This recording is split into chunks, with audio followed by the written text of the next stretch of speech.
Non se che escoita, Fran.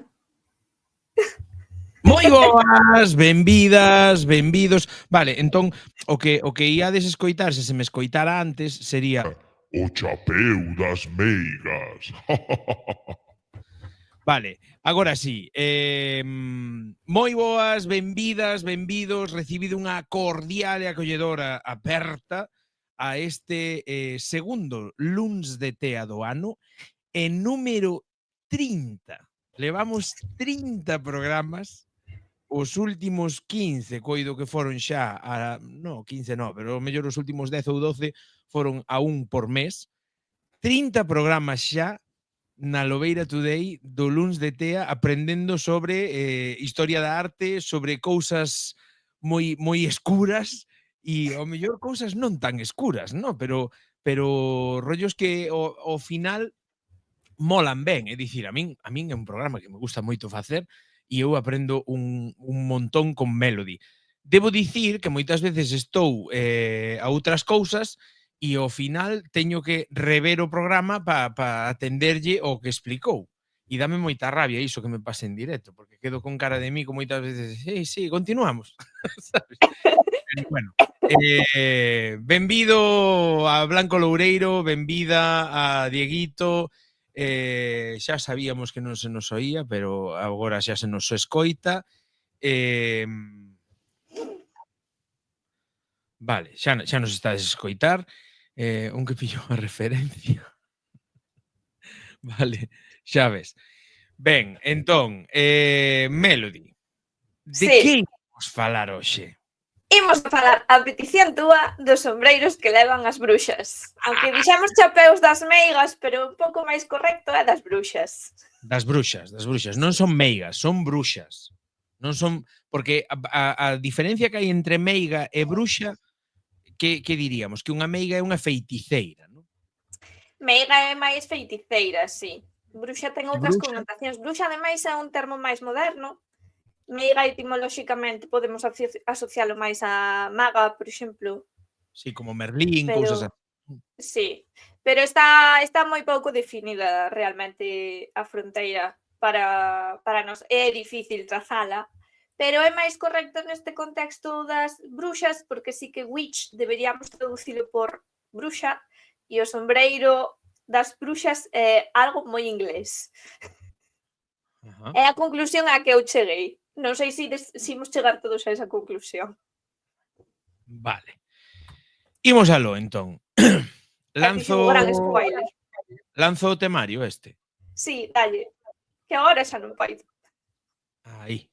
Poñémonos en piquiniño nos aquí nos lados para que vexades as fotos de primeira má, as fotazas que preparou, vou vos dicir cantas, porque hoxe estou contentísimo con esta presentación.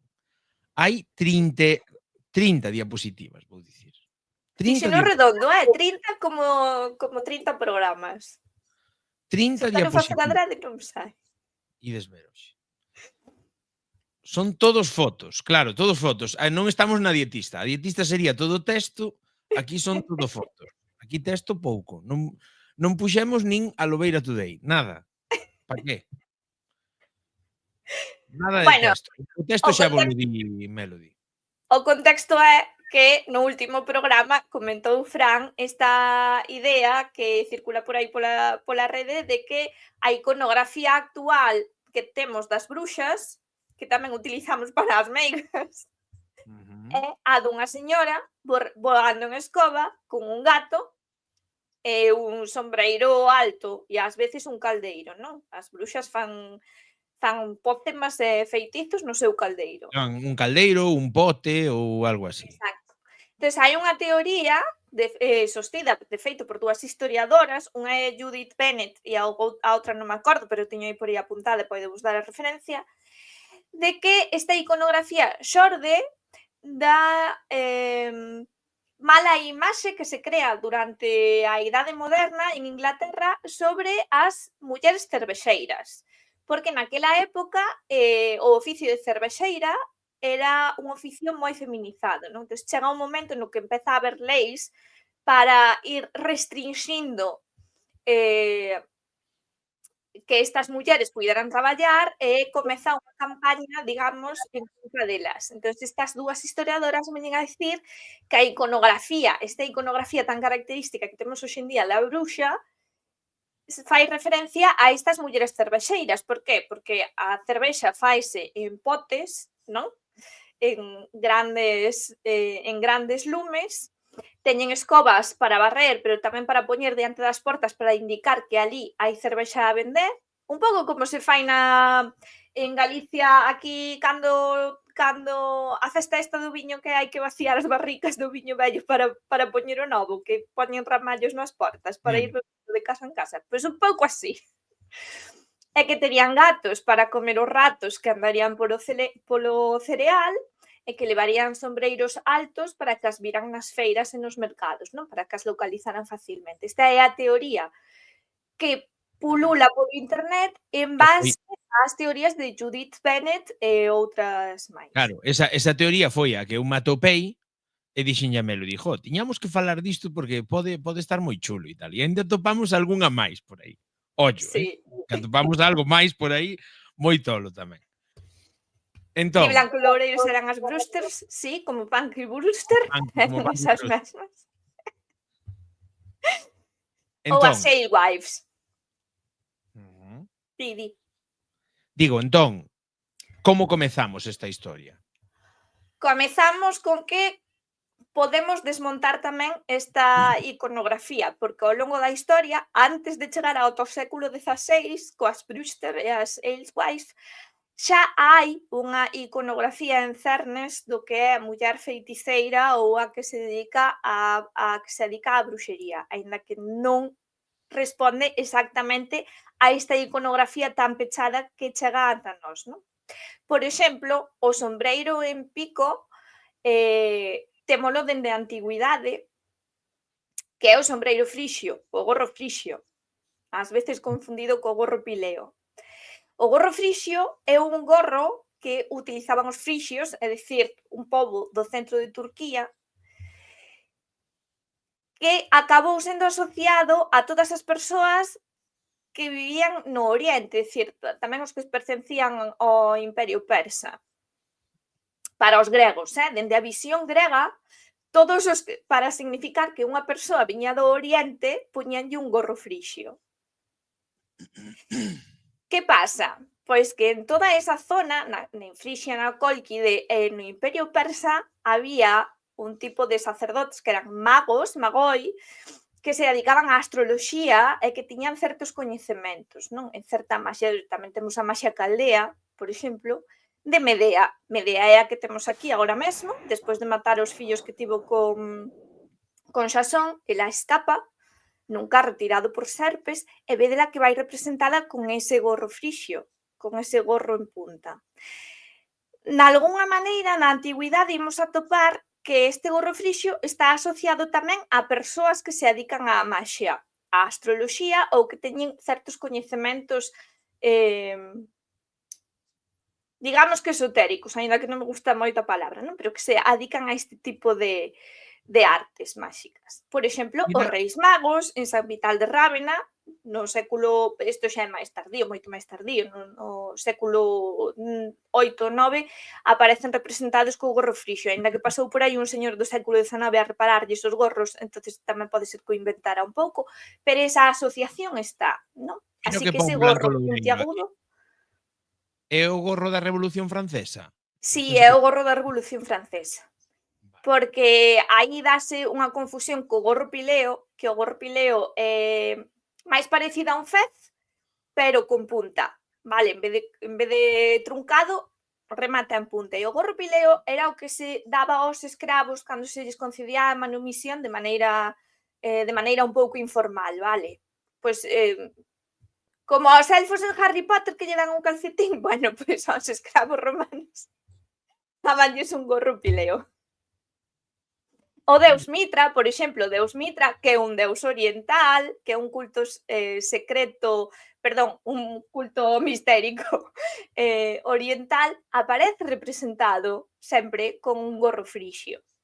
E o gorro pileo, ao ser puntiagudo e tal, confundiuse co frixio, e na Revolución Francesa collerono como insignia. tamén porque había un estamento social que levaba o gorro frixio, non? Entón tomárono como signo da revolución e aí deuse esa confusión, pues bueno. Entón, Vale. isto por decir que ese gorro con punta vai a estar sempre un pouco asociado pois a maxia, a certo coñecemento oculto, coñecemento médico tamén. Vale, o gorro frixio poderíamos dicir que é o que leva esa señora de aí do centro. Sí, máis ou menos, sí. Vale, e o pileo sería como... Porque estou vendo aquí, estou visitando aquí Wikipedia. Sí, o gorro pileo, que é o que diste, é o que non ten esa punta así, se cornecho cara adiante. Exacto, non ten corniño, é un É cono. cónico. Vale. Entón, avanzamos. Avanzas ti? Dalle, Podes dalle. avanzar ti? Non poido. Non podes. Vaya por Dios. Vale. Pois que estamos vendo aquí? Estas xa son recorrentes, sempre as menciono, xa parece que sexan amigas miñas, collímonlles cariño. Esta é realmente a primeira representación que temos dunha muller voando en escoba. Aparece nun manuscrito do século agora non me acordo se é de finais do XV ou principios do XVI. Le Champion de Dame. É do XV. Fai referencia ás valdenses, é dicir, a un tipo de escisión do cristianismo que estaba empezando a ser perseguido ou xa non estaba en punto de mira, non? E aí nese texto dice: dime das valdenses se son, bueno, asocianas ás mare, aos coaquemare, aos pesadelos ou aos lutá, aos trasnos e a outra serie de seres maléficos. E di, se voan en bastón ou se voan en escoba ou algo así, di o texto, non? Pero vedes que non levan sombreiro picudo, non van acompañadas de gato, nada máis, van voando no seu bastón. O seu vehículo. Iso, o sea, que a primeira representación dunha bruxa voando realmente é unha valdense voando, é dicir, unha derivación do cristianismo. Van na Nimbus 2000 aí a tope. Efectivamente. É moi curioso. E é curioso porque este delito de bruxería, que xa temos falado varias veces ao longo dos programas, é algo que se achaca dende a relixión oficial ás correntes que van un pouco en contra ou que se escinden. Entón, é unha acusación que acaban tirando sobre os que non van polo rego. Mira unha cousa, ao longo de cantos programas dixeche? De 30, non? De moitos. Coidadiño aí, Ao longo de 30 programas, levamos falado moito xa, tocamos moitas veces o tema de bruxas, tocamos moitas veces o tema de mesmo de vasoiras. Eu penso que tocamos todos os temas moito xa. O apelido Valdés vende aí? Pregunta Blanco Loureiro. Non sei, tamén pode vir de Val, non sei, iso non sei. Non creo, Pasamos creo que virá máis de Val ou de algo así. Dalle. Porque senón isto quédanos aí como atrancado. Sí, ti dalle. A ver. Que pasa? Pois que nesta toda a idade media, pois aparte de ter os herexes valdenses voando por aí en escobas, temos tamén un sector da poboación que son os que profesan a fe xudía, os que son xudíos, e durante toda a idade media os xudíos marcábanse de algunha maneira para diferenciarse do resto da sociedade. Ben de maneira libre por eles mesmos que querían recoñecerse entre eles e outras veces por imposición legal ou porque así tamén se empuxa dende a Igrexa, non? O Concilio de Letrán é un dos culpables. É unha maneira de marcar esta raíz xudía era levar un sombreiro, e un sombreiro que tamén remata en punta. E este sombreiro que remata en punta, o Judenhut, podedes buscalo, dícese que podía ser branco ou amarelo, aínda que é unha representacións atopo de todos os colores, ese que vedes aí é negro, vídelo ver branco e vídelo ver vermello, haino de todas as cores. Podes pasar á seguinte. Estou buscando Judenhut. Aquí está, Judenhut. Eu vou no vendo. Xa o vexo eu, vos non o vedes, pero eu sí. E que pasa? Que aos xudíos tamén tamén recibiron certo tipo de acusacións moi similares ás veces ao que son as acusacións de bruxería, como, por exemplo, roubar nenos, profanar a hostia, e unha serie de crimes espantosos como ese que estades a ver aí, e ves que hai un señor con un sombreiro puntiagudo tamén, non? Sí, era un pouco o tema de botarlle aos xudeus a culpa de cousas era como aquí en Galiza que todo o malo eran ou mouras ou mouros, non? Sí, é algo así, Era unha cousa así. é algo así. Mi madre, están Entón, facendo montillas, o din. gran mal dos males son as bruxas, pero o gran mal dos males tamén son os xudíos. Cando pasa algo é culpa dun xudío ou dunha bruxa, Xudeus, con os perdón, xudeus esta é a Idade Media. claro, E no, vamos a tener sendo así vamos reduccionistas. vámonos marcar unha como de México, e que nos pidan perdón os israelitas, que nos pidan perdón por todo o que fixeron na península. Todo De, to mal. de todas maneiras, igual que se dá esta crenza de que os xudíos fan rituais raros, que rouban nenos, que profanan a hostia, como fan as bruxas e todo isto, realmente os xudíos, e a pesar de que se marcaban socialmente para diferencialos dos cristiáns, os xudíos puideron ocupar postos sociais de relevancia, foron conselleiros en Mm. en cortes, incluso emisarios para negociacións de paz e todo isto contai moi ben Hannah Arendt, por certo, unha filósofa que hai que ler un pouco máis nestes tempos.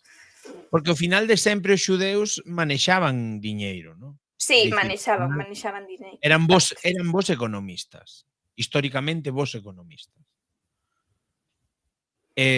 Pasamos. Pasamos. Bueno, máis xudíos co seu sombreiro picudo. Vedes Hostia, que aí están de vermello. pero este é moi picudo. Este é máis picudo, este sombreiro é máis picudo que os sombreiros que pon na Wikipedia, Sí. como Jeuden Hat. Sí. Pero bueno, e de feito, durante a Alemania nazi, fixeron un xogo de mesa que se chamaba algo así como Persigue ao xudío. Era parecido ao parchís, pero había que meter xudíos no cárcere. Creo lembrar que as fichas recordaban ao sombreiriño. Joder. Ou que, bueno, ao ser picudas recordan ao sombreiriño, quero dicir, son formas básicas, non? Entonces, hai historiadores e hai teóricos que din que este Judenhut é realmente unha das inspiracións do sombreiro de bruxa. Porque as acusacións nos xuicios eran moi similares e que aí se puido dar a confusión. A confusión. Aquí temos outros xudíos no inferno. Ademais estaba marcado Juden na ola. Sí. Ardendo no inferno. Non lle vexo o que está a punto de entrar na ola, non lle vexo moita cara de preocupación, No, e os da ola, non sei, tampouco están sufrindo moito. Están entrando así como, bueno, vamos allá. Sabes, non ten así moi... E o que está abaixo parece que está poñendo lume máis que sufrindo. O que está co demo de abaixo. Manda carallo. Seguimos. E despois, claro, temos tamén os puchos de herexe, é dicir, de penitentes, que son o que despois deriva no traxe de penitente da Semana Santa. Sí, E aquí, pois, témolo moi ben retratado por Goya. E podería ser tamén outra inspiración para o sombreiro de bruxa, pero claro, que aquí habería que ter en conta que xa estaríamos retratando a bruxa cando está no proceso de xuízo e de penitencia, e non a bruxa cando está exercendo libre, non? Que é unha das razóns que se aducen para non representar así as bruxas, porque en realidade estaría la presentando como persoa culpable de delito. Leva un cepo, no? Posto no pescozo. Sí, leva un cepo no pescozo, vai sobre un burro. A Goya gustaballe moito utilizar os burros para significar a ignorancia, aparecen en moitos gravados, creo que lle gustaban en xeral, gustabanlle os burros. E sabedes que ten outro gravado que non o puxen, que é o bo de bruxas, que é un pouco tamén é un pouco escuro de significado, porque esas bruxas en bo levarían este sombreiro, non? Pero sen embargo serían bruxas voando libres. Mira o que di Blanco Loureiro que di levar a bruxa nun burro é un pouco gracioso porque Jesús entrara sobre un burro en Jerusalén. Sí, sí. Di, en non sei que lugar, en Jerusalén, fora, no En mercado. Xerusalén. Ese día non Eh, fun á catequese. ese día non fun a catequesis. Estamos ben. Pasamos. Pasamos. Esta, Esta cuidado. era por falar dos gatos. Porque non puxen moito dos gatos. Claro, as bruxas adoítase decir que teñen un espírito familiar e que ese espírito familiar aparece en forma de animal. Vale, isto se viste de Sabrina, pois todos o temos claro, non? Ten a Salem, o gato. Pero realmente estes familiares, pois por exemplo, nos procesos de Zurragamurdi dice que son sapos, que ti cando vas a aquelarre, isto xa o contei 1000 veces tamén. Cando vas ao aquelarre, o demo dache un sapo que tes que coidar, tes que vestir e que non o podes maltratar. E se o maltratas, o demo zúrrate. Que é unha das razóns pola que algunhas, hoxe en día, non? Hai xente que di que realmente as bruxas o que eran animalistas. E que tiñan animais como mascotas e a xente non o entendía e entonces considerábanas Raro. poñíanas no punto de mira, non? Isto é unha das Non hai que teorías modernas que non andan hai por que ir aí. tan aló, Eu lembro moitas veces unha frase que dixeran unha vez, era eu novo, moi novo, poñamos 16 anos, e escoitara falar a 2 adultos que eran adestradores na piscina a que eu iba, doutro adestrador doutro clube, no? Que o tipo tiña un pastor alemán e levábao sempre no coche. Tiña unhas mantas e tal, e levábao amarrado no coche e iba con el a todas partes e tal, e criticábano por ese detalle de ir co can a todos laos, de que si non iba co can non iba, etcétera, etcétera, no? E hoxe, eu tendo cas, digo, hostis, macho, é que ti mira o que vai evolucionando a sociedade, no? Que hoxe é tan normal, non? Levar o can de viaxe, levar o can no bus, mesmo, non? Se é un can pequeno, mesmo hai cans que poden ir no avión sentados ao teu lado. E daquela era unha rareza. É dicir, pois imagínate na Idade Media, o sea, coidar os animais tiña que ser, non sei, herexía, casi. O que pasa é que cos gatos, porque claro, decíamos antes, non? Que unha das teorías de que a iconografía da bruxa cos gatos ven das cervexeiras, que tiñan gatos para que non comeran os ratos. Pero vos empezades a ver miniaturas medievais e vos manexades un pouco pola arte, decataredes vos de que de vez en cando aparecen gatos por aí. Os gatos era habitual telos e non só os tiñan as cervexeiras, nin as bruxas, senón que andaban por aí, eran gatos que andaban por aí Sí, cazando o que ratos. De feito, dice que unha das razóns das pestes foi precisamente as grandes matanzas de gatos que se claro. deron no século XIV. Pero ollo, porque os Pero bueno, gatos tamén traen teorías, moitas enfermidades. sí. Todos os animais en exceso traen moitas enfermidades. O caso, por exemplo, o Maleus, que é o martelo das bruxas, o Maleus Maleficarum, di explícitamente que que decía, bueno, di que os gatos son un animal super pernicioso e que por iso as bruxas se convirten en gatos ou teñen espíritus familiares que son gatos porque así o dice na Biblia. En realidade, os tipos inventaron esa cita porque eu polo que estiven vendo na Biblia non se mencionan os gatos.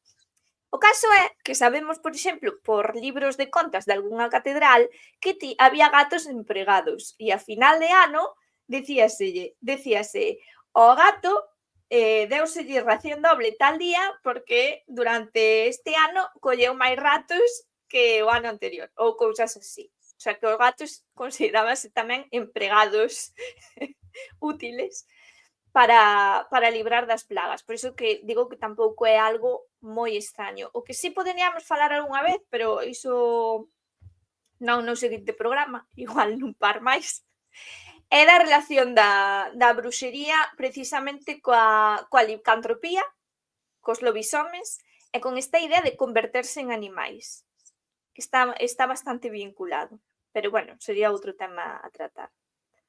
E nada, xa podes pasar. Curioso. Esta conste, quede en acta que ma mandou poñer a última hora, Sí. Non podía ir á presentación sen esa foto. É que non me acordaba, era moito. Vos vistes o sapo e o gato? Que gato, porque leva cascabeis.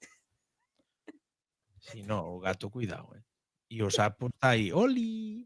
E o corvo, bueno, en fin, é bastante curioso. Merlinus. Claro, porque sempre pensamos en señoras facendo maldades e feitizos, non? Pero tamén temos ao gran Merlín. E a Primeiro Merlín tamén, libro deste ano lido por este señor, Merlín e familia.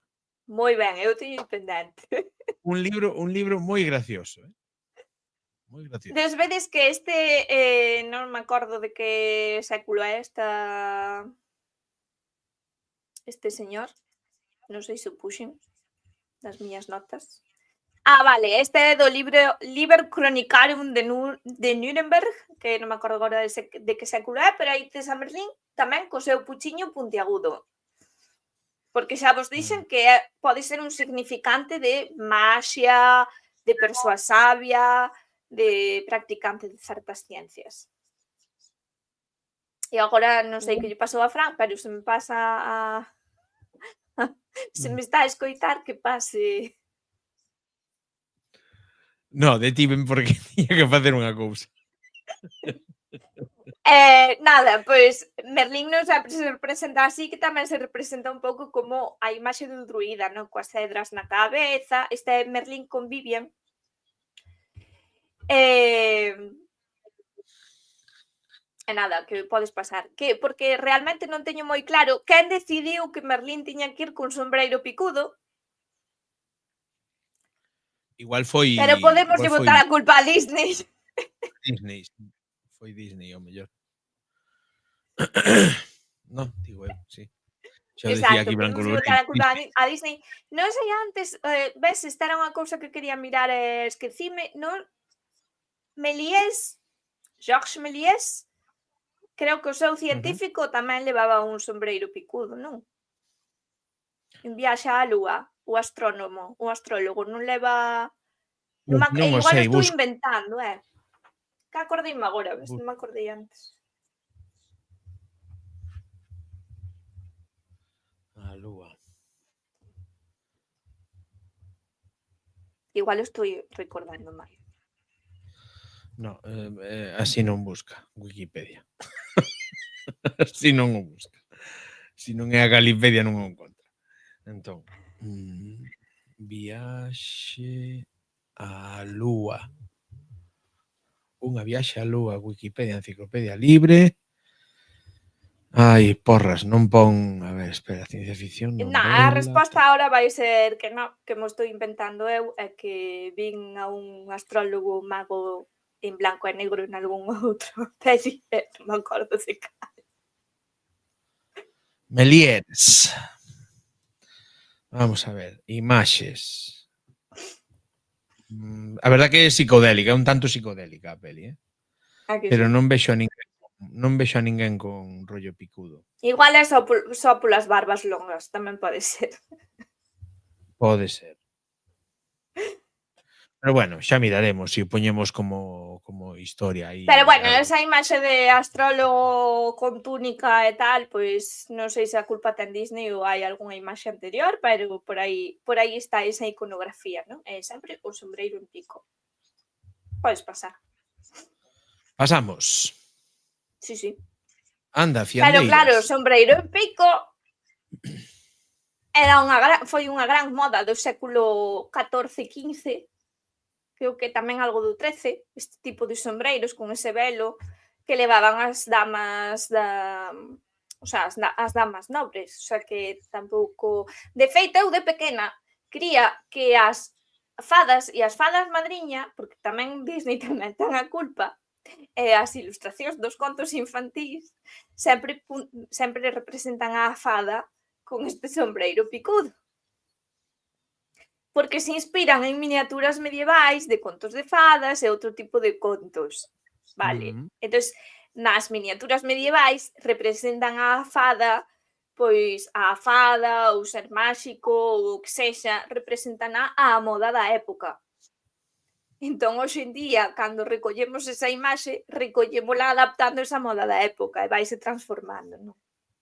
Pero realmente non son nin as fadas, nin as bruxas, nin ningún outro tipo de ser feminino máxico que leve obrigatoriamente ese pucho, senón que pode ser que se estén inspirando simplemente na moda das miniaturas, na moda medieval e renacentista. Sí. Estou mirando e no, leva sombreiro, pero sombreiro normal, de copa, Ai, sí, baixa. pois non sei de onde A baixa, saquei, eu e creo que sí a que Miliés leva, algo por aí me liou. sí que leva a barba toda tola, blanca, sabes? Como si fora Merlín, sí que parece. Digo, dicías que estes sombreiros inspiraron tamén ás fadas. É dicir, Disney puido tomar tamén dai un pouco, non? Claro, é que, a ver, Disney non inventa nada, o que busca é referencias e transformas e cambias un pouco. Entonces, probablemente tome de aí os modelos. Seguimos. Quen é esta? Seguimos. Isto xa é século XVI, non me acordo quen é esta señora, pero vede que leva un sombreiro que non ten moita ala, pero ten moita copa. Está cortado o cadro, pero seguramente acababa en pico ou a mellor truncado, non? O sea que é unha moda do século XVII este sombreiro. Xa do XVI tamén. Hai algún tipo de sombreiro así, sobre todo nos Países Baixos, Sí, poñense moi de moda. Eso sí. O sombreiro así acopado, sí, coa punta cortada así recta. Sí. Sí, E o sí. negro tamén, que é unha cor moi asociada á imaxe da bruxa, tamén é unha cor que se pon de moda dende o século XIV ata o século XVII, e sobre todo, bueno, que decir, non, na corte española. E tamén en Holanda, porque, en Países Baixos, mellor dito, toda a zona protestante, porque o vermello vai ser unha cor un pouco denostada por eles, porque é a cor dos papistas, é a cor do Papa. A cor que representa o ideal luterano e protestante, calvinista tamén, todas a idea da reforma vanse apoiar na cor negra, nos marróns, en cores que non vayan recordar as cores papais. Por ende, o vermello vai ser a cor máis denostada e peor vista. Que cousas. Que cousas nos traes, Melodía, así a todo.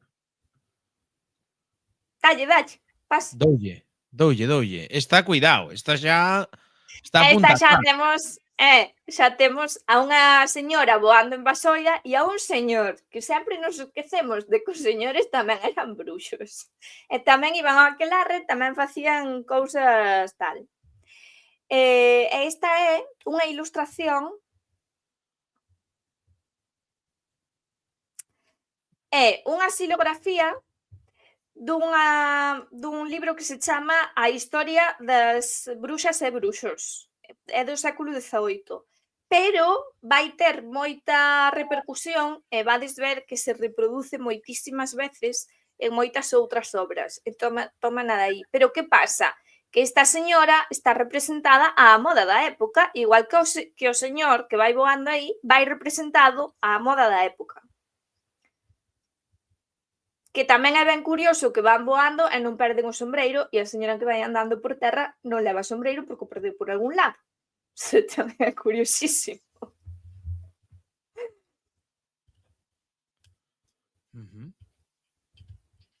Podes pasar. Non sei que está pasando aquí. Está indo lenta a cousa. Paso a seguinte. Mother Shipton and Cardinal Wolsey. Mother Shipton, que din que o seu nome de nacemento era Úrsula e o seu apelido xa de casada é Shipton, pero o seu nome de nacemento debía ser Sudheit ou algo así. É unha señora que naceu en 1486, morreu en 1561, que se supón que era unha filla ilexítima que deron en adopción, que sempre se contou, a lenda di que naceu nunha cova e que moi dende pequena tiña visións e un certo comportamento extraño. É que a señora era moi fea, tiña unha nariz alongada e un mentón así moi prominente curvado cara arriba. E era moi fea, moi fea, moi fea, era moi significativa esta fealdade da señora. Di Blanco Loureiro que o de abaixo á dereita parece que ten un traxe dos de facer a queimada. Sí. Sí, tal cual. Entón, Mother Shipton casou cun carpinteiro e logo enviudou e tivo unha herdanza e dedicou o resto da súa vida a facer prediccións. Prediccións tipo Nostradamus, de feito creo que son máis ou menos contemporáneos. E as súas profecías publicanse en 1641. Claro, a imaxe desta Mother Shipton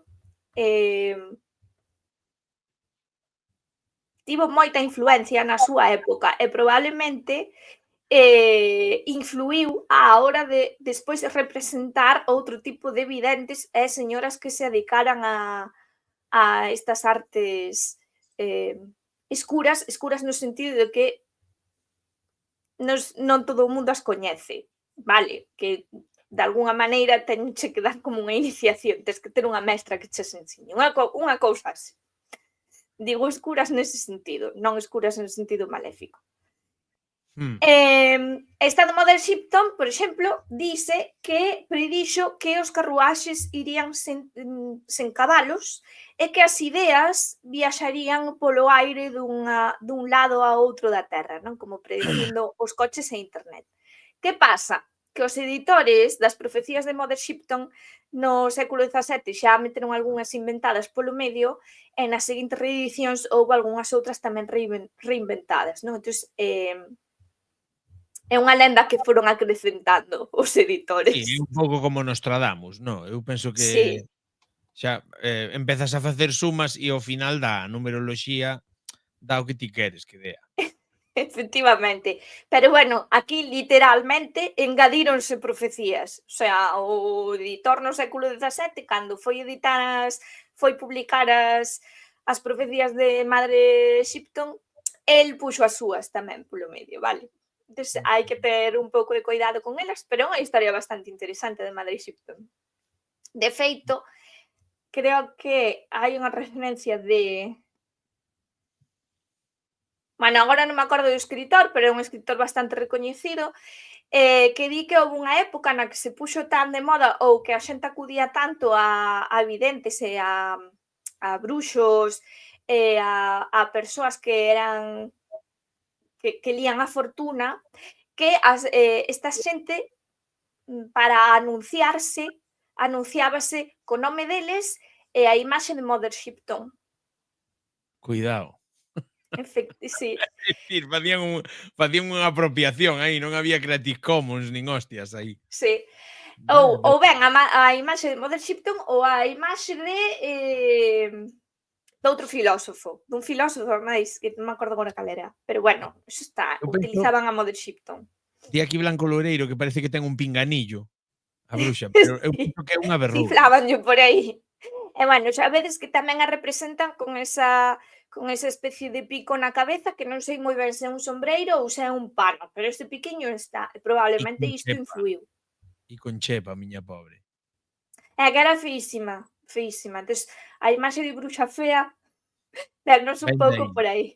A parte do principio de Calogagatia, que sabedes que é unha metáfora literaria tamén pictórica, donde para representar o mal se representa a fealdade, para representar o bo representase a beleza. ¿No? Entonces, eso traballou no Tolkien tamén, ¿no? Cos elfos que eran guapísimos e os orcos feísimos. Que dicotomías que daba o Tolkien aí. Dale. Vamos. Sí. Bueno, aquí outra Mother Shipton comparada con un duende malísimo.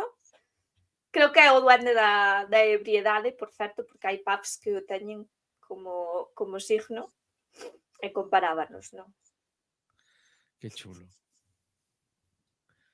Seguimos. Esta é outra vez Mother Shipton, que aquí a vedes representada a moda da época con ese sombreiro tamén un pouco elevado, pero non moito. E que saibades que hai unha abelaiña que se chama, bueno, o seu nome latino é, bueno, o seu nome científico, mellor dito, falando correctamente, é Callisteguimii, e chamanlle a velaíña Shipton porque as manchas que ten recordan o rostro de Mother Shipton polo nariz e o queixo. Que mala hostia. Que mala hostia. E aí parece que ese trasgo ou o que seña iso está lle poñendo unha máscara, non? No, é o... Bueno, non, creo que só lle están collendo o queixo aí, representaron a bastante máis guapa do que se supón que era. É o seu espírito familiar, representado como un mono ou algo así. Non me quedou claro se ela tiña espírito familiar ou non, a verdade. Pero bueno, nesa representación sí que o ten. Seguimos. Que esa é outra cousa, que, por exemplo, nos procesos de bruxería, nos procesos inquisitoriais en Galicia, hai algúns nos que se di que as persoas inculpadas tiñan un espírito familiar, bueno, non lle chaman así, pero tiñan un espírito que lles comentaba cousas. O sea, que en Galicia tamén temos esta movida do espírito familiar, pero que non se presenta como animal, polo menos neses procesos que coñezo eu. E aquí, pois, isto é unha representación de Mother Shipton no século XIX, que xa veres que aí sí que temos xa co sombreiro picudo, voando en escoba, co caldeiro e co gato. Sí, isto é un completo, Sí, porque que pasa? Entre o século XVI, que se dan sobre os grandes procesos de bruxería en Inglaterra e tal, o século XVII, e o XIX, cando o representan no século XIX, fan un pouco a moda do XVII e xa están todos eses elementos aí contidos. É a partir do século XVIII e deses procesos do século XVII que se empeza a representar así a bruxa. O sea, altérase a imaxe da bruxa e faise a que coñecemos hoxe, non? Exacto. Vale. Mira aí. Quen é esta? Esta é Eleanor Ruming, que é a cervexeira máis famosa de toda a Inglaterra. Vedes que o sombreiro non é moi picudo, pero un pouco de pico ten. É fea como Mother Shipton. Sí, agraciada non é, No, e vai aí con dúas xerras. Realmente Eleanor Ruming é unha cervexeira ficticia creada por un escritor que se chama John Skelton, que escribe un poema satírico sobre ela, no que se di que, raptaron a unhos demos e tiraron ao inferno, e que a súa brebaxe, era un pouco así... dice que moita hixiene non cumpría, pero que a cervexa estaba boa. Ou xa o que eu entendín, porque o poema non o lín, obviamente. E, dis que hai representacións de alewives ou brewsters en igrexas de Inglaterra, e que nesas igrexas aparecen sendo tiradas ao inferno. Tamén hai outras representacións de profesións, Pero que pasa? Que aquí é onde podemos levar un pouco a contraria a Judith Bennett, de que estas representacións das cervexeiras non puxen imaxes, pero podedes buscalas. Non aparecen con sombreiro picudo, non aparecen voando, non aparecen ao mellor co caldeiro, co fogón onde se fai a cervexa, onde se lle dá ese calor que se necesita, pero o máis significativo das alewives cando aparecen representadas é que levan unha xerra de cervexa na man. E é así como se recoñecen, non polo sombreiro, non polo bastón, non polo caldeiro, senón pola xerra. Podes pasar. Estou vendo esa foto tamén. Esta é Mother Luz, creo que sí que esta é Mother Luz. Que cousa? Sí, é Mother Luz. Mother Luz é outra ficticia, pero que puido ser real. Este é un gravado do século XVII por David Logan e está retratada un pouco a imaxe de Ruming, tamén un pouco a imaxe de Shipton, porque lle poñen esa nariz un pouco alongada, ese queixo un pouco alongado. Outra vez, ese sombreiro á moda, que xa vimos nas anteriores, e parece que nesta lenda dice que foi a última muller en levar gorguera en Inglaterra. Ou iso di o poema. Oba. E vedes que o que leva na man é a xerra de cervexa. Non vai E un vaso. voando, non hai gato, non hai nada, é a xerra de cervexa. Realmente, se non lo quitan, se nos tapan o poema, que non aclare a imaxe, e nos quitan a xerra, podería ser unha muller daquela época. Non saberíamos que é bruxa. Non polo sombreiro, porque o sombreiro, como vimos, é unha moda do momento. Curioso. Dalle. Doulle. E esta é Elizabeth Sawyer, que aquí xa nos fastidia a teoría porque leva un sombreiro plano. Maldita Elizabeth. A nega. Bueno, ela foi executada en 1621, vivía soa, dice que fora seducida para servir a Satán por un can chamado Tom, e que despois o demo se lle aparecía como un espírito familiar 3 veces por semana, ás veces de branco e ás veces de negro. É que no seu proceso de bruxería, porque isto é algo que non dixen, pero xa dixen no primeiro programa sobre bruxas, a maneira de identificar unha bruxa é buscar a súa marca de bruxa. Todas teñen unha marca gravada no corpo, e a esta muller fixaronlle espirse, examinárona por todos os lados e atopáronlle a súa marca de bruxa para todo o ano. Manda carallo. E aí dixeron, bueno, pois aquí está a marca, pois non sei como a executaron, pero acabaron con ela. Inspirou unha obra de teatro que se chama A Bruxa de Edmonton, podes pasar, creo. Ai, non podes pasar, non, porque non o puxen. E nesa obra de teatro ides ver que hai ilustracións que representan sí a bruxa con esas características de bastón, sombreiro elevado, todo iso. Unha cousa curiosa desta Elizabeth Sawyer é que leva un bastón longo, e este bastón longo ides ver en representacións de Medea ou de Circe, das grandes feiticeiras da antigüidade, que ás veces tamén levan un bastón, porque fan círculos no chan e signos no chan. Entón, este sí é un elemento como de bruxa, que tamén pode ser un elemento de señora maior que necesita callado para andar. Dicía Dieguito, peregrina. Tamén un peregrino. Como é a marca de bruxa? Como lle peta ao inquisidor, basicamente. Ah, vale. É algo que atope o inquisidor para xustificalo, non? Plan, atópache un lunar un pouco máis grande do normal ou raro, marca de bruxa. Unha marca de nacemento desta decoloración da pel, marca de bruxa. A min diríame, marca de bruxa. Francisco, cantas marcas de bruxa tes, eh? Sí, no, se ao final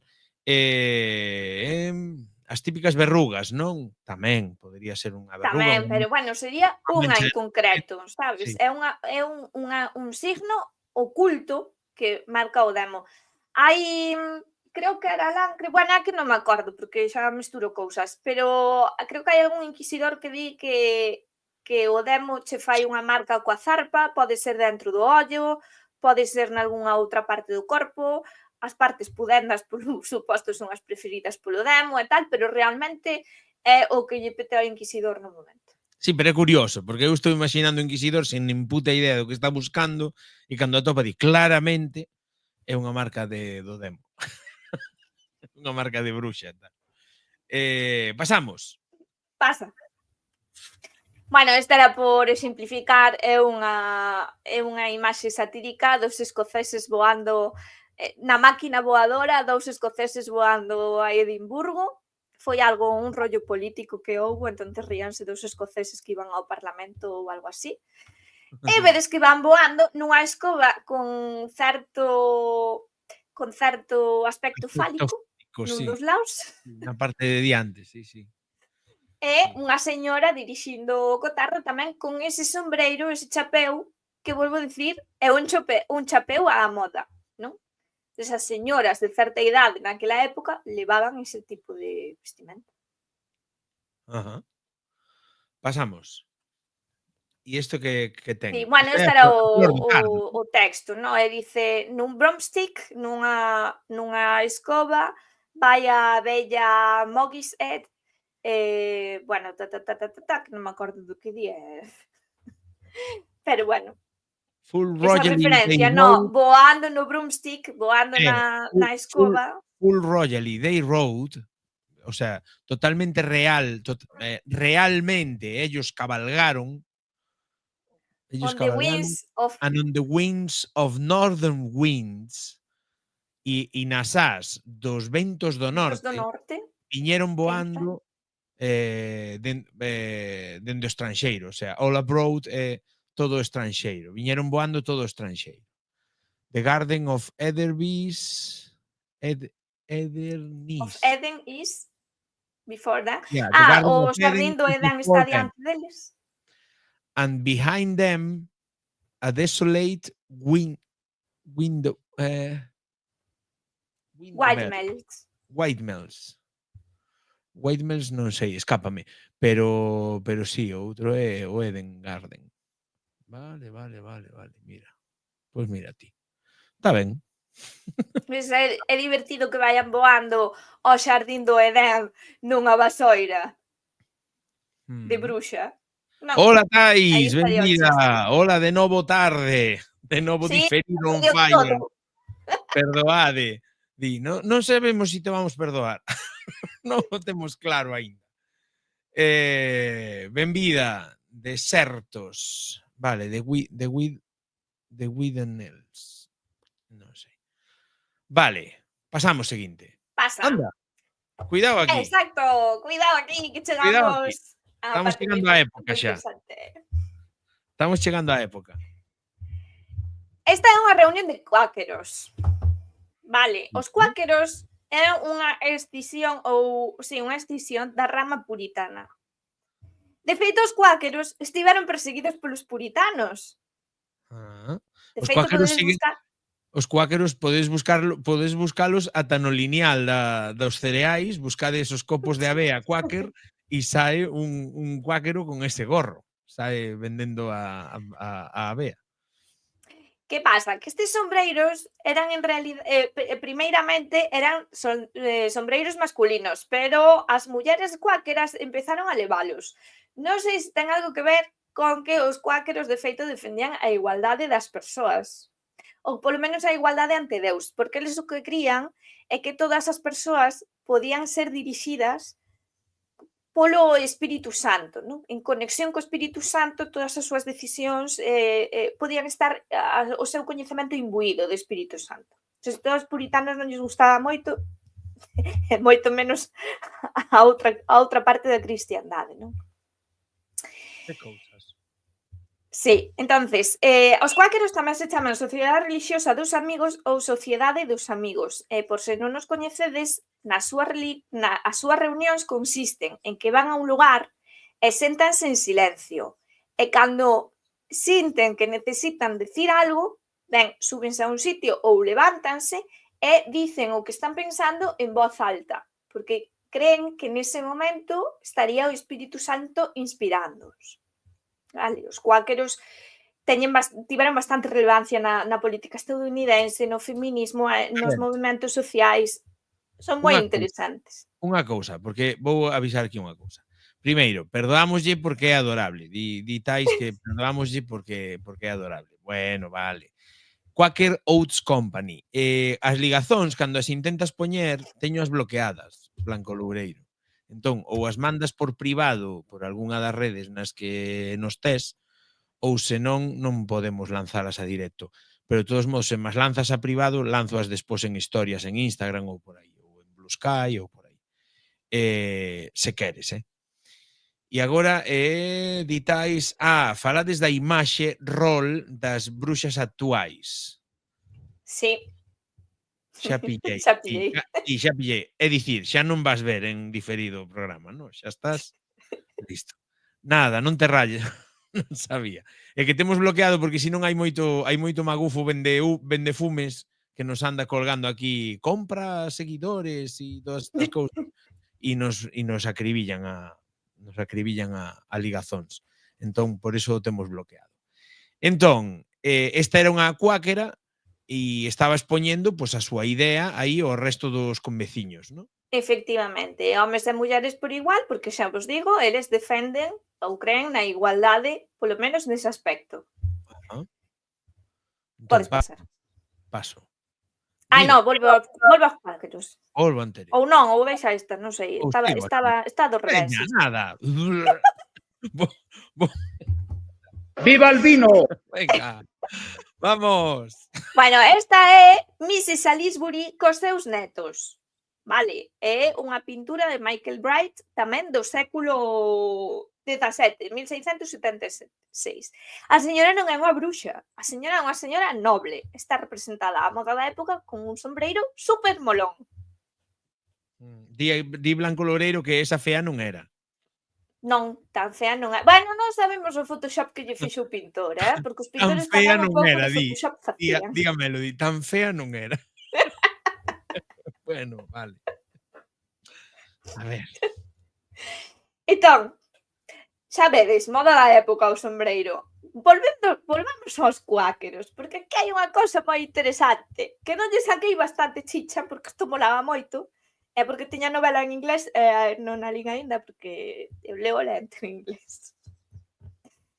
Pero o fundador dos cuáqueros, George Fox, estaba claramente disgustado coa Igrexa de Inglaterra e era un non conformista, vale? Cando nos contan o rollo de que Enrique VIII se escindiu da Igrexa porque lle deu a gata, porque se quería divorciar e non lle deixaron e estaba enchochao con outra, poucas veces nos contan que se deron, por suposto, guerras de religión e había xente que non estaba conforme con ese cambio e que durante moito tempo houbo problemas con iso. Non foi todo, que ben fixo Enrique VIII, como odiamos ao Papa, non, había xente disconforme. Son o oitavo Enrique son. Entonces, houbo moitos rollos religiosos, máis dos que nos adoitan contar. Ajá. Entón, había un sector que era o non conformista, pero isto, claro, poucos séculos despois. George Fox era un non conformista. Pero é que aparte diso, George Fox, no 1652, no pico da colina do outeiro Pendle Hill, ten unha visión donde Deus lle fai non sei que revelación e a partir de aí é onde vai a comezar a moverse para iniciar o movemento cuáquero. E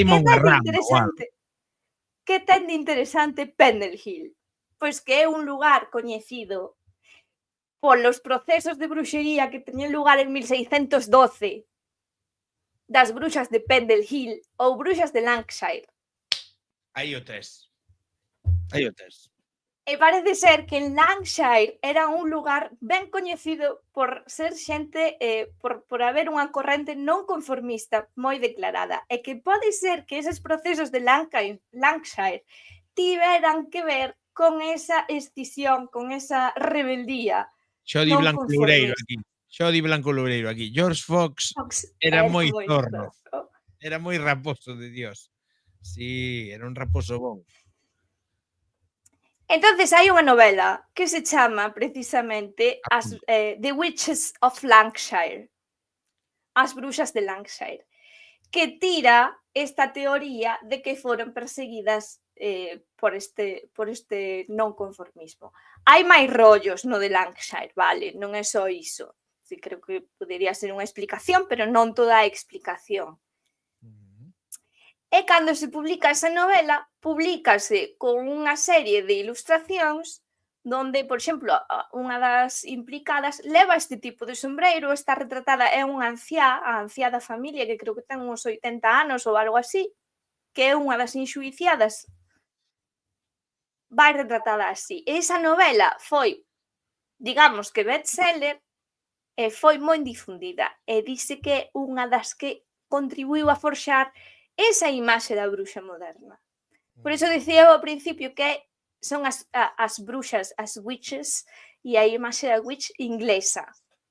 En España non as imaginamos así con ese sombreiro, porque ten que ver coa moda daquel momento. Claro, en España imaginámolas más como as que presenta Ales de la Iglesia en Zugarramurdi, ¿no?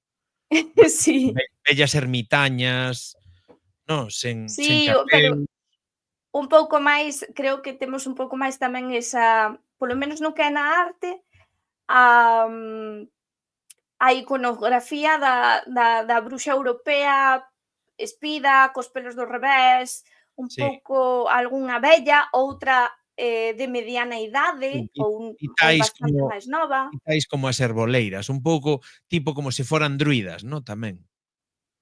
Sí, bueno, non tanto, non, falo iconográficamente, outra cousa é que agora nos imaginemos. Sí.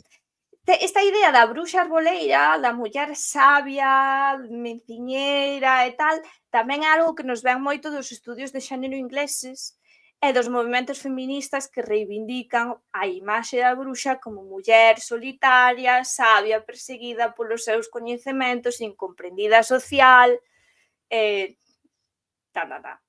As un meigas pouco son hai, señoras claro normais, que di Blanco Loreiro, as meigas son señoras normais de calquera aldea. Non se poden distinguir das demais veciñas a simple vista.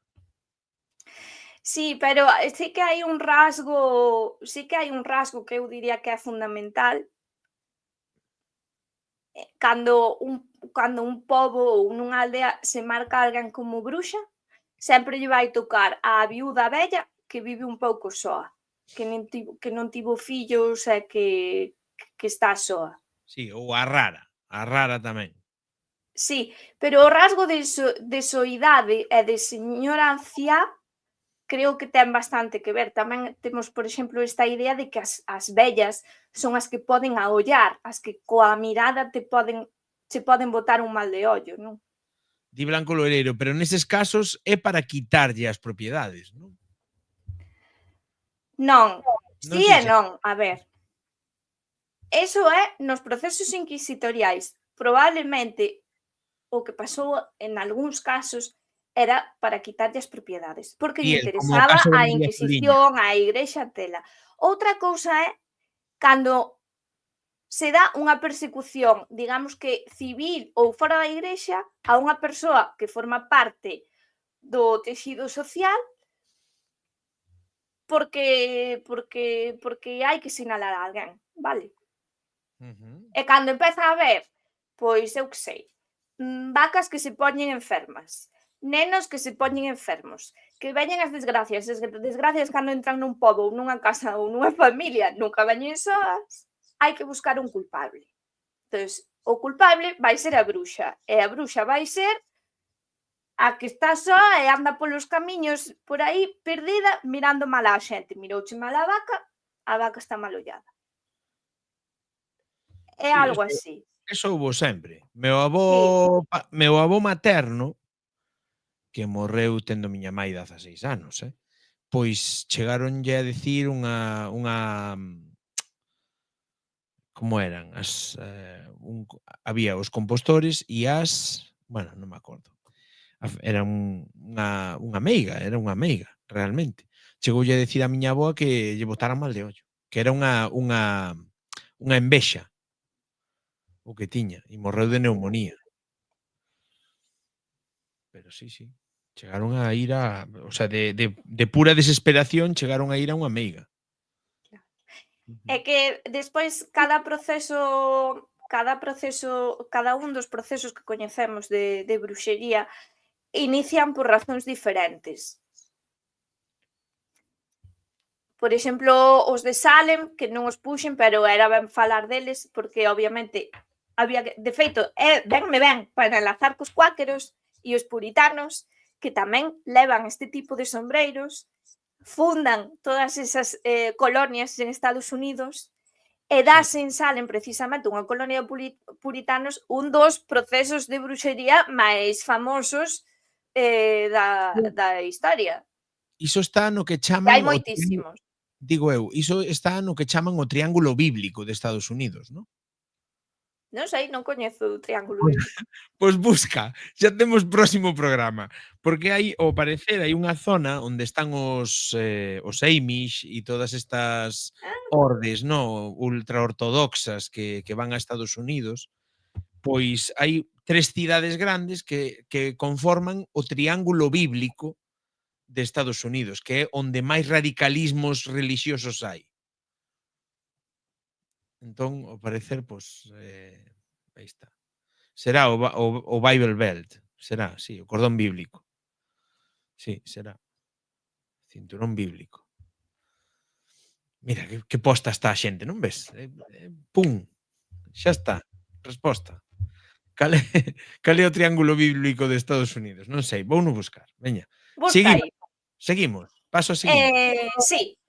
Total, que cuáqueros, vale, cuáqueros e puritanos tamén teñen un pouco a culpa desos de ir de que vayan a xente vestida de negro e que leve puchos así picudos, podería ser unha das razóns, e tamén vos repito que os cuáqueros foron perseguidos polos puritanos. Buscades mártires de Boston, por exemplo, e veredes. Non digo que teñan que ver cos procesos de bruxería de Salem, que iso foi unha histeria colectiva que comezou dunha maneira moi rara. Tamén poderíamos falar de que unha das teorías é que foi unha inxestión de, bueno, un brote de ergotismo. Eu teño as miñas dúbidas. Di aquí que sae na Wikipedia. Vou no presentar un momento, para que vexan. Vale. Entón, Bible Belt, así védelo. Aí vai. The Bible Belt, aí o tedes. Doulle a isto.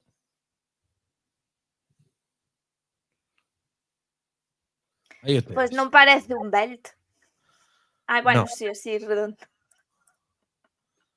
Sí, é o Bible Belt de Estados Unidos.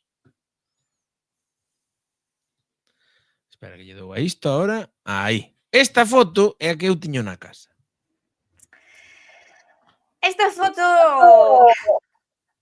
aparece moitas veces pola internet como reunión de bruxas tomando o té. Lucía, vou avisar na casa. Lucía, non escoites, porque che vai desmontar a historia agora. Porque non eran bruxas. Efectivamente, non son bruxas, podes pasar. Di Franco Loureiro que é Belt porque está encima de Florida, o pito de América. Vale, non eran bruxas, que eran? Non eran bruxas, non van de negro que van de vermello. Son as señoras do Trinity Hospital de Castle Rising en Norfolk, Inglaterra. Este Trinity Hospital é o que en Inglaterra chaman almhouse. Sería como un hostal ou hospedería de caridade, vale? Entón, fundouse no século XVII, non lembro agora a data exacta, para hospedar a unhas, non me acordo cantas son, 12 creo, pero agora mesmo non son 12, non se cubriron todas as plazas, para hospedar a 12 mulleres que foran religiosas, que estiveran solteiras ou viúvas, de vida discreta, e que en certas datas sinaladas fixeran un rezo ou unhas pregarias 3 veces ao día pola alma do fundador desta almhouse, vale? Entón, é como unha fundación de caridade para que mulleres de certa idade que estaban soas viviran en comunidade, estiveran protegidas, recibían un vestido, recibían a capa, o sombreiro, vestido honesto e comida. É que me estou rindo porque me acaba de entrar un WhatsApp de Lucía. ¡No! Cunhas caras chorando, sabes? Sí, e de feito, podedes buscalo en Facebook, hai un grupo, o que pasa é que está en inglés e eu agora non vos lo podo repetir coas palabras exactas, pero é algo como darlle respeto as mulleres do Trinity Hospital de Castle Rising ou algo así. E é un grupo creado ou unha páxina creada especificamente para desmontar esta idea. Esta idea de que son bruxas ou a idea de que estes sombreiros son sombreiros galeses. Podes pasar a imaxe. Anda, mira. Porque resulta que en Gales tamén era moi de moda e forma parte do traxe típico feminino galés. E aí o tedes. O sea, este é o traxe típico de Gales. De Gales. Ostras. Tradicional de Gales. Que chulada, ¿no? O sea, que curioso o sombreiro, así. Espérate que está vendo aquí, como a sempre, un debate alternativo no chat. Porque decía Tais que intenta non usar a Wikipedia como forma de informarse. Polo Deus Henry Cavill, di. E di Blanco Loureiro que pois se consulta en carta que manda carallo, que aínda has de ter instalada. Se consulta en carta, tardo moito máis para seguir o ritmo estes dous. E Dieguito flipou coa foto de antes, hostia, tal, Blanco Loureiro, o caso non é chegar primeiro, senón aprender, a lo menos para min. E di Blanco Loureiro, e voulle mandar un aplauso aquí. Por iso, dixo Blanco Loureiro, por iso estou aquí, E vamoslle mandar... Grazas. Para ti. Grazas, Blanco Loureiro. Vale, o sea que é o traxe típico galés. Ostras, pero mola moito. Non teñen explicación para a orixe do sombreiro. Nalgún momento púxose de moda levalo entre as mulleres. Está rastreado, creo que ata o século XVI tamén. Non saben se a proveniencia é se é que sexa unha deriva dos cuáqueros, se é que sexa holandés, se é que sexa... Hai xente que ata teorizou que podía ser o gag coreano, pero como iba a chegar un gag coreano a Inglaterra, non o sabemos, pero bueno. Pero mira ti que curiosa a historia da foto, Eu sei que rompeches o corazón a miña muller, pero ela estaba convencida do seu aquelarre, pero bueno, tes imaxes por aquí para poñer, Lucía. É dicir, hai imaxes por un tubo. Esta é moi boa tamén, a da... Pero bueno, seguimos. Que temos aquí? Anda, Hansel e Gretel. Hansel e Gretel, vedes que a señora maior... Como era? Joao e María. Eran en portugués. Joao e María. Hansel e Gretel. Claro, a bruxa de Hansel e Gretel xa tes aí cos gatos, pero está representada como unha ancia e non leva un sombreiro negro picudo, senón que leva algo en pico, pero non é exactamente o sombreiro de bruxa. Pero esa idea de sombreiro en pico está. Orixe non se sabe. Di Blanco Loureiro, recórdame a escola de maxia francesa de Harry Potter, que todas son mulleres guapísimas. Será esta. Pero en plan octogenario. Vale, esta. Está ben. Vale, un momento. Falta un. A ver, a tua muller que non pene, que forma parte do meu coven. Pode formar parte do meu coven. Vale, que lin mal. Veña. Hansel e Gretel. Que pasa con Hansel e Gretel? Nada, era para que vidades aí a bruxiña. Pero esta ilustración de cando é? Esta é século XIX seguro. Non sei se apuntei, pero ten pinta de ser icónico, XIX. ¿no? Xa está non, ostras, xa é século XX, 1930. Vale, é preguerras. De Otto Kubel. O sea, pre-Segunda Guerra Mundial. Hansel und Gretel am Hexenhaus. Que ben fala alemán a nosa Melody. E nada, xa podes pasar a seguinte. Porque outra das publicacións que puideron contribuir a construir a imaxe icónica da bruxa que hoxe conocemos son os contos da Madre Oca. Realmente, a ver, Madre Oca de Charles Perrault é un compendio de contos. Madre Oca non aparece, vale, pero sería unha señora anciá que conta contos ao pé da lareira. Non se sabe moi ben porque hai a referencia a isto a oca ou ao ganso. Hai xente que di que porque hai un tipo de fada que deixa pegadas de paxaro cando pasa. Aí debe de ser porque vai a cabalo dun ganso, non? Sí, pero realmente non se sabe exactamente a orixe. E vedes que esa bruxiña que está aí pintada sobre o ganso parécese moitísimo ás ilustracións, ás xilografías dos contos de bruxas e bruxos do século XVIII, que vos mencionei antes.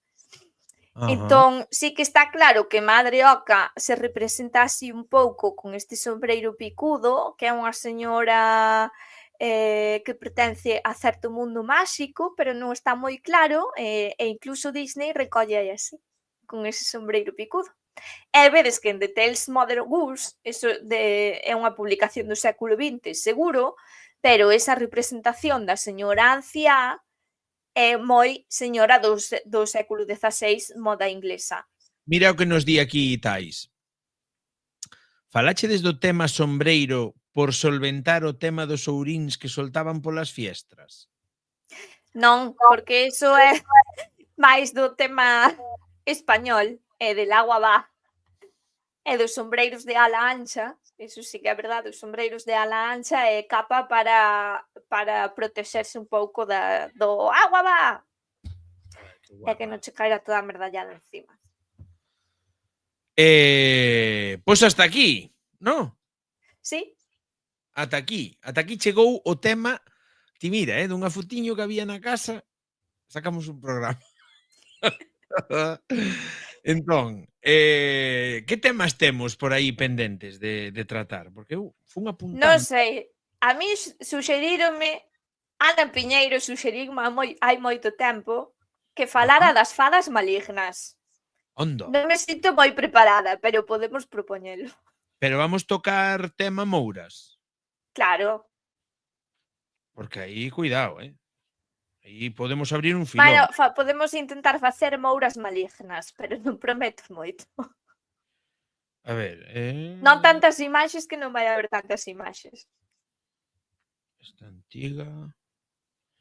No, é que non miro, a ver, os corpos invisibles teño aquí apuntado. Os corpos invisibles. Mira, no, teño apuntado. Cemiterio Xardín na Galiza. Linguaxe das esquelas e os corpos invisibles. Non sei se algún xa o tocamos.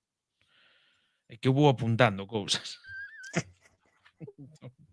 Entón, despois vou atrás e vou vendo, sabes o que hai.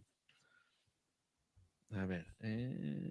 É que eu tamén apunto, pero despois perdo os papéis. Claro, eu non, porque son libretas, entón, claro, teño que ir atrás nelas. Senón que suxiran algo no chat tamén. Claro, podes comentar, É dicir, o que unha pide, eu apoio. O que Ana pide, eu apoio, di.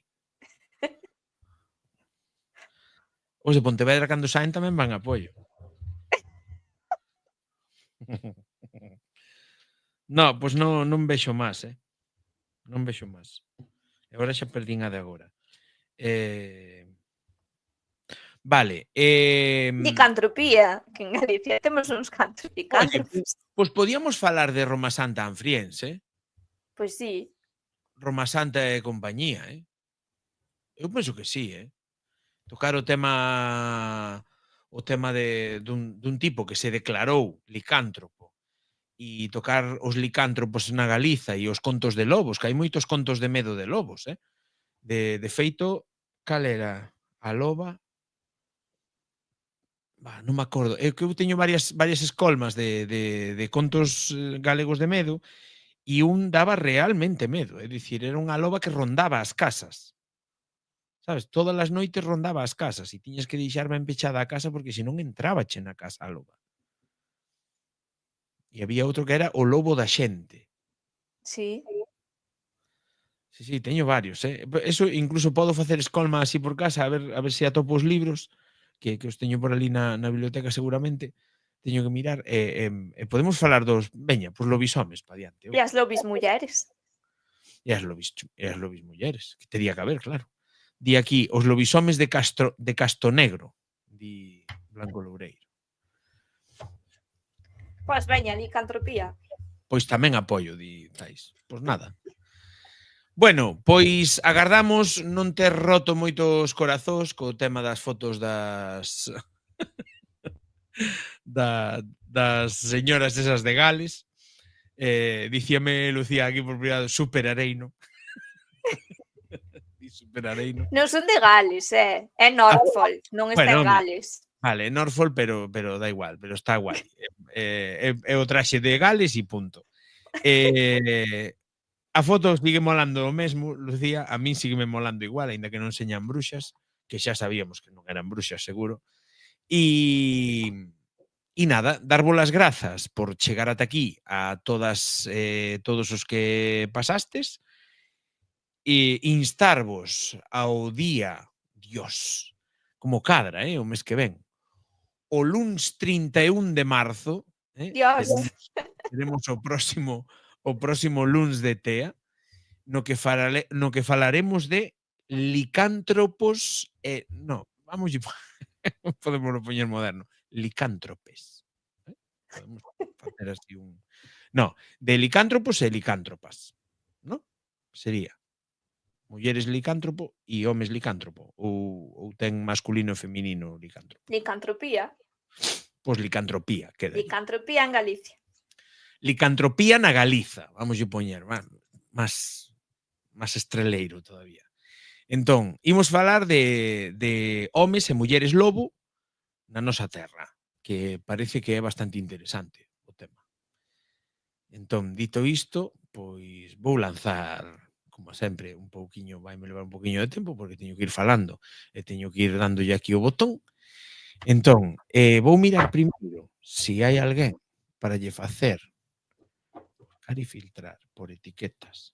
Vou poñer aquí galego. Non me acolleu. A ver, galego. Esta de aquí. A ver se me filtra. No.